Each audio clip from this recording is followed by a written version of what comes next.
प्रयागराज के महाकुंभ में साधु संतों का पहुंचना शुरू हो चुका है। वहीं पर अखाड़ों का छावनी प्रवेश भी शुरू हो चुका है। लेकिन सबसे पहले महाकुंभ में छावनी प्रवेश की जो प्रक्रिया है वो जूना अखाड़ा से ही शुरू होती है। सबसे ज़्यादा जो नागा साधु होते हैं वो भी जूना अखाड़ा में ही होते हैं। लगभग 80,000 संस्कारी नागा साधु और उसके बाद ये संख्या लाखों तक पहुंचती है। और इसमें बारीकी क्या होती है ये जानने के लिए हमारे साथ मौजूद हैं दंशनाम जूना अखाड़ा के महामंडलेश्वर हैं श्री रवि गिरी जी महाराज। महाराज जी, बहुत स्वागत है भारत समाचार में आपका। धन्यवाद धन्यवाद।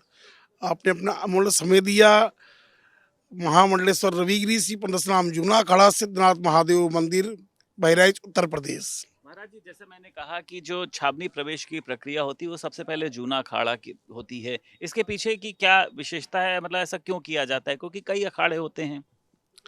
अपने अपने समय के अनुसार श्री परशुराम जूना अखाड़ा जहाँ छावनी प्रवेश किया और नगर प्रवेश भी किया, जहाँ आपने देखा होगा लाखों सन्यासी महात्मा आकर के अपने अपने स्थान पर कैंप लगा करके, धूना रमा करके, तन पे भस्म रमा करके, जो जटिल सन्यासी जहाँ जिन्होंने कठोर तप साधना आकर के प्रयागराज में कुंभ में सब कर रहे हैं। आप देख रहे जगह जगह पे नागा सन्यासी। श्री परशुराम जूना अखाड़ा एक विशाल अखाड़ा है, एक बहुत बड़ा अखाड़ा है, जिसमें लाखों की संख्या में हमारे नागा सन्यासी होते हैं।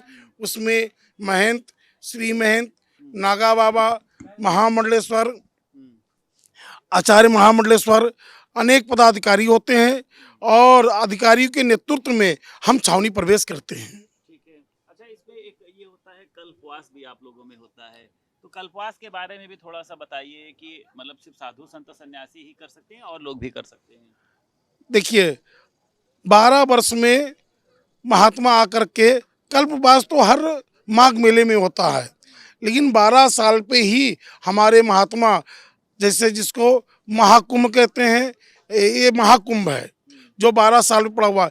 19 में जिसको कुंभ कहा गया था, जिसको अर्ध कुंभ हटा करके कुंभ कहा गया था, 19 में जो कुंभ पड़ा था ये महाकुंभ जो 12 साल पे ये पड़ा हुआ है। ये 2012 से फिर ये 12 में आकर के पड़ा हुआ है। 2012 में भी महाकुंभ हुआ था।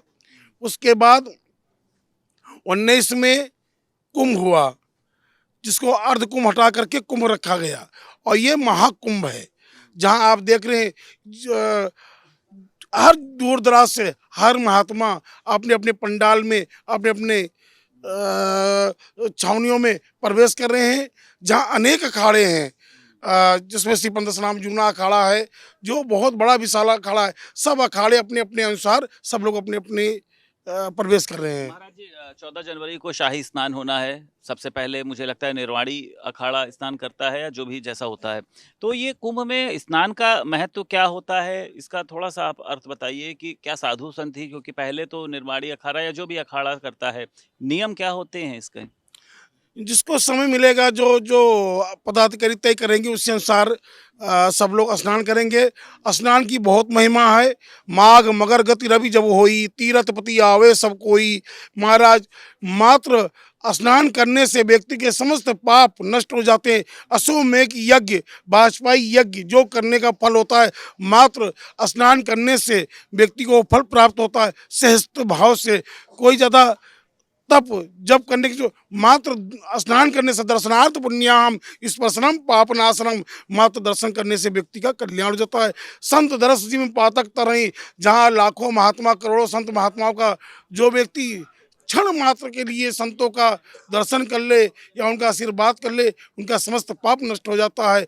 महाराज, ये तो कुंभ है, त्रिवेणी नगरी है, जहाँ भगवती माँ गंगा और यमुना सरस्वती बह रही हैं, जहाँ बेणी माधव भगवान विराजमान है, लेटे हुए हनुमान जी भगवान विराजमान है, को कह सके पर याज्ञ प्रभाव। बहुत शुक्रिया बात करने के लिए। तो हमारे साथ महामंडलेश्वर श्री रवि गिरी जी महाराज थे और साफ तौर पर उन्होंने किस तरीके से जानकारी को बताया और उन्होंने कहा कि प्रयागराज में अगर आप स्नान करते हैं तब तो बहुत अच्छी बात है, लेकिन अगर आप मात्र दर्शन ही कर लेते हैं तो आप समझिए कि आपने पुण्य की प्राप्ति कर ली। प्रयागराज से वीडियो जर्नलिस्ट निखिल गौड़ के साथ संदीप खेर, भारत समाचार।